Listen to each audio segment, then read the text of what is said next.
જય શ્રી કૃષ્ણ. રાધે રાધે. શ્રી કૃષ્ણ ગોવિંદ હરિ મુરારે, હે નાથ નારાયણ વાસુદેવાય. મિત્રો, આજથી આપણે ફાગણ માસની કથા પ્રારંભ કરીએ. ભગવાન નરસિંહ અને ભક્ત પ્રહલાદની કથા સાંભળી શકશો. તમે તમારા સમયને અનુકૂળ આ ચેનલ પર કથા સાંભળી શકશો. તો પ્રારંભ કરીએ. શ્રી રાધા કૃષ્ણાભ્યાય નમઃ. ઓમ નમો ભગવતી વાસુદેવાય. 7મો સ્કંદ, પહેલો અધ્યાય. નારદ અને યુધિષ્ઠિરનો સંવાદ તથા જય વિજયની કથા. રાજા પરીક્ષિતે પૂછ્યું, હે ભગવાન, ભગવાન તો સ્વભાવથી જ ભેદભાવ રહિત છે, સમ છે, સમસ્ત પ્રાણીઓના પ્રિય અને સુયદ છે. તો પછી તેમણે જેમ કોઈ સાધારણ મનુષ્ય ભેદભાવભરી રીતે પોતાના મિત્રનો પક્ષ લે છે અને શત્રુઓનું અનિષ્ટ કરે છે, તેવી જ રીતે ઇન્દ્ર ખાતર દૈત્યોનો વધ શા માટે કર્યો? એવો સ્વયં પરિપૂર્ણ કલ્યાણ સ્વરૂપ છે, તેથી તેમને દેવતાઓ સાથે કોઈ લેવા દેવા નથી, તથા તેઓ નિર્ગુણ છે, તેથી તેમને દૈત્યો સાથે કોઈ વેર વિરોધ અને ઉદ્વેગ પણ નથી. તો તેમણે આમ શા માટે કર્યું?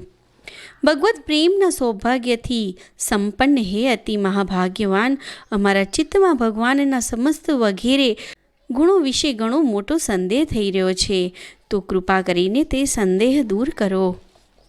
શ્રી શુકદેવજી કહ્યું, હે મહારાજ, ભગવાનના અદ્ભુત ચરિત્ર વિશે તમે ઘણો સુંદર પ્રશ્ન કર્યો, કારણ કે આવા પ્રસંગો પ્રહલાદ વગેરે ભક્તોના મહિમાથી પરિપૂર્ણ છે, જેનું શ્રવણ કરવાથી ભગવાન પ્રત્યે ભક્તિ વધે છે. આ પરમ પુણ્યમય પ્રસંગોની નારદજી વગેરે મહાત્માઓ ઘણા પ્રેમથી ગાતા રહે છે. હવે હું પોતાના પિતા શ્રી કૃષ્ણ દ્વૈપાયન મુનિને નમસ્કાર કરીને ભગવાનની લીલાની કથાનું વર્ણન કરું છું. ભગવાન વાસ્તવમાં તો નિર્ગુણ, અજન્મા, અવ્યક્ત અને પ્રકૃતિથી પર છે. આમ હોવા છતાં પણ પોતાની માયાના ગુણોનો સ્વીકાર કરીને તેઓ બાંધક ભાવને એટલે કે મરનાર અને મારનાર બંનેના પરસ્પર વિરોધી રૂપોને ગ્રહણ કરે છે.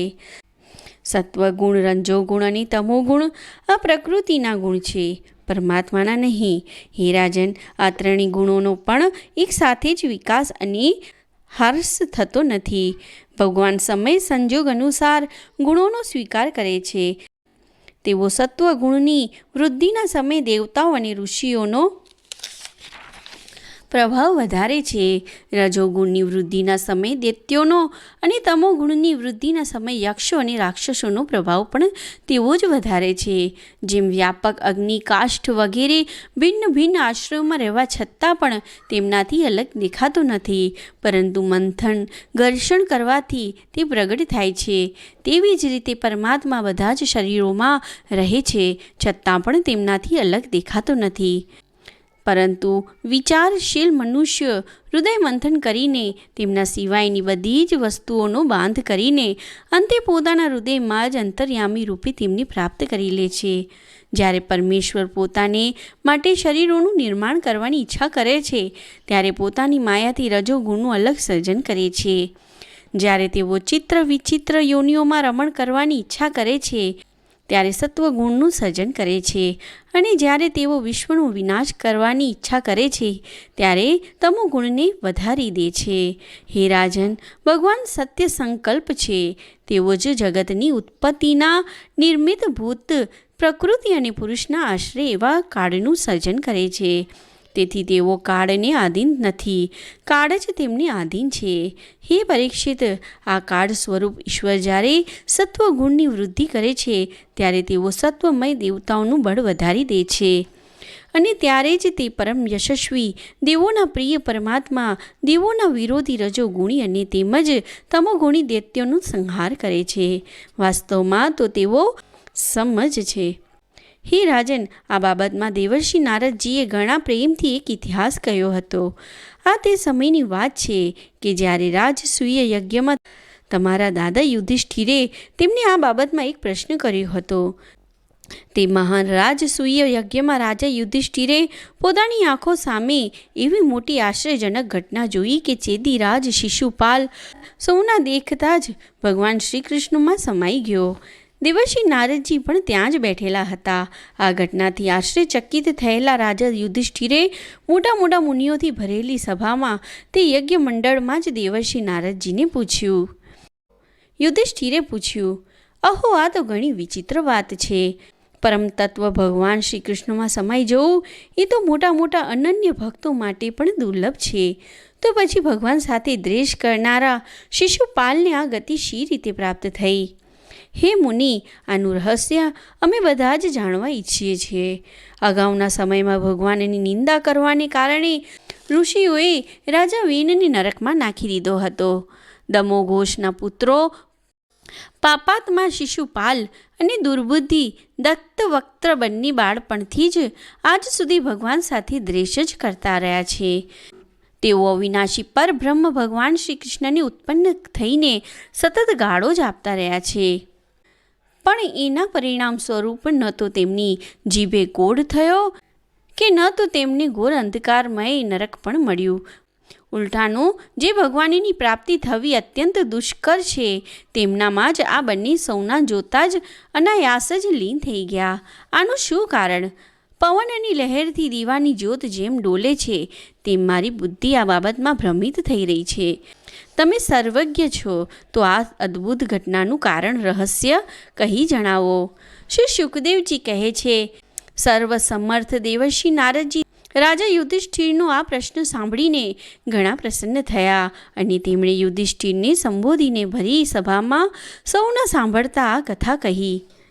નારદજીએ કહ્યું, હે રાજન, નિંદા, સ્તુતિ, સત્કાર અને તિરસ્કાર તો શરીરના જ થાય છે.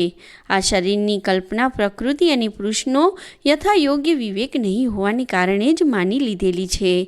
જ્યારે આ શરીરને જ પોતાનો આત્મા માની લેવામાં આવે છે ત્યારે આ હું છું અને આ મારું છે એવો ભાવ દ્રઢ થઈ જાય છે. આ જ બધા ભેદભાવનું મૂળ છે. આને કારણે જ નિર્ભય તસરના અને ગાળો દુર્વચનોથી પીડા થાય છે. આ શરીર મારું છે એવા દેહાભિમાનને લીધે જીવને તેના શરીરનો વધ થતાં પોતાનો વધ થયો હોવાનું પ્રતીત થાય છે. પરંતુ જીવોના જેવું અભિમાન ભગવાનમાં નથી, કારણ કે તેઓ તો સર્વના આત્મા છે, અદ્વિતીય છે. તેઓ કોઈની શિક્ષા કરે છે તે પણ તેમના કલ્યાણ માટે જ કરે છે, નહીં કે ક્રોધવશ અને ઈર્ષાવશ. તો પછી ભગવાન વિશે હિંસાની તો કલ્પના જ કેવી રીતે કરવી શકાય?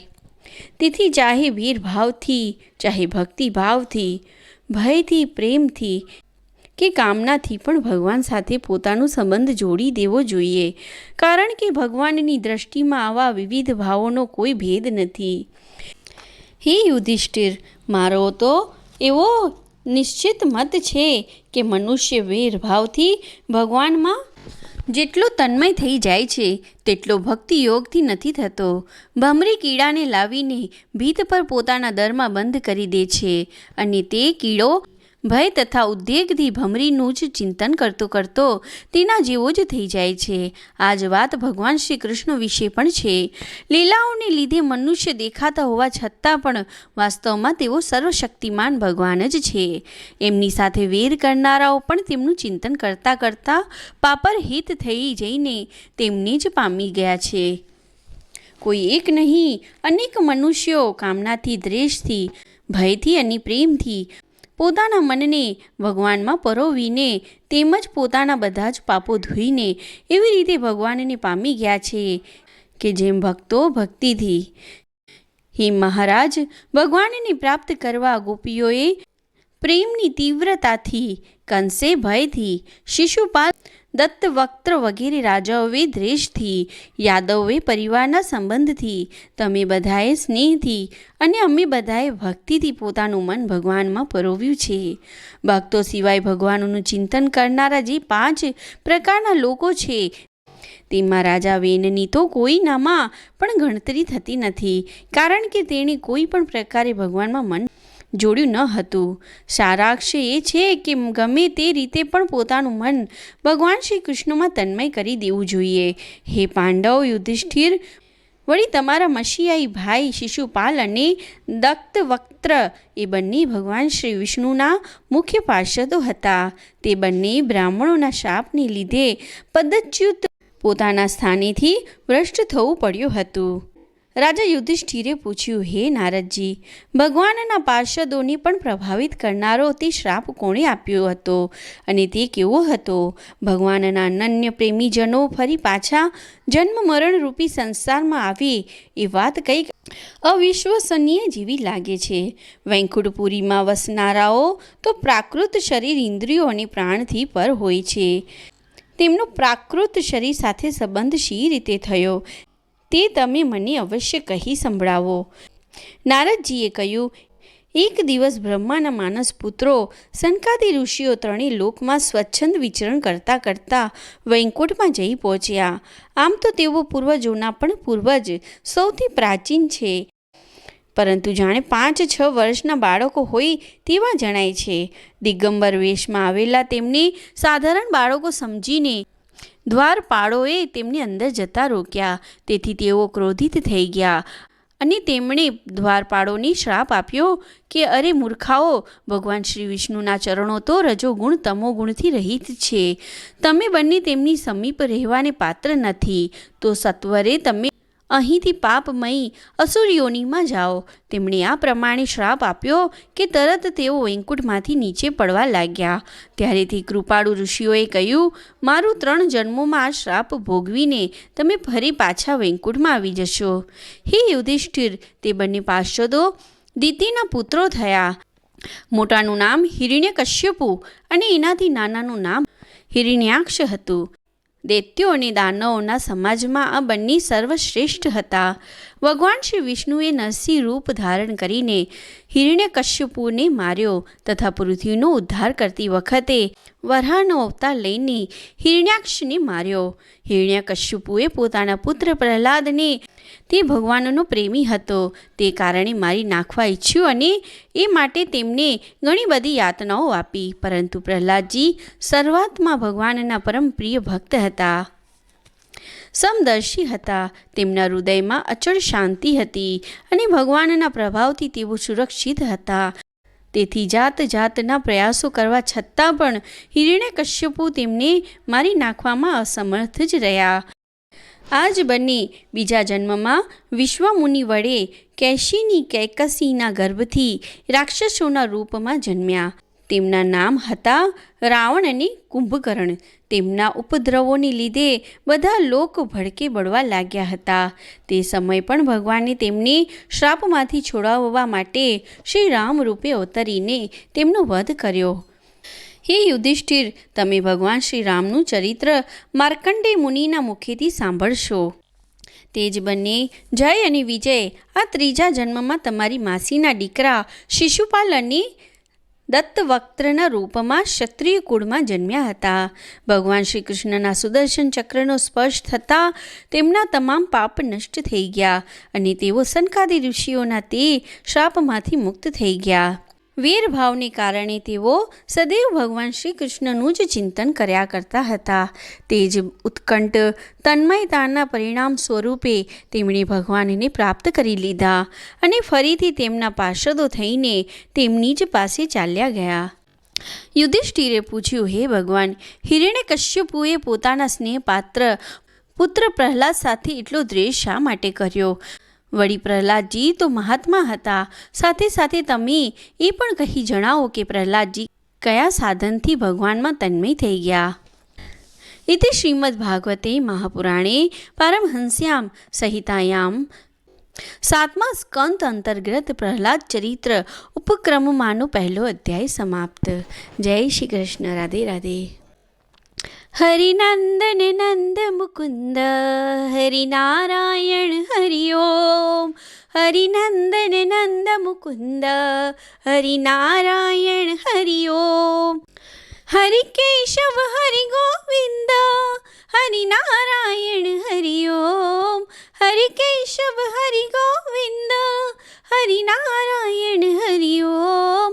હરિનંદન નંદ મુકુંદ હરિનારાયણ હરિ ઓમ. હરિનંદન નંદ મુકુંદ હરિનારાયણ હરિ ઓમ. જય શ્રી કૃષ્ણ. રાધે રાધે. જો આ કથા સાંભળવામાં તમને આનંદ આવ્યો હોય તો આ વિડીયોને લાઈક કરીને આગળ શેર કરજો ને ચેનલ પર નવા હોય તો સબસ્ક્રાઈબ કરજો. જય શ્રી કૃષ્ણ. રાધે રાધે.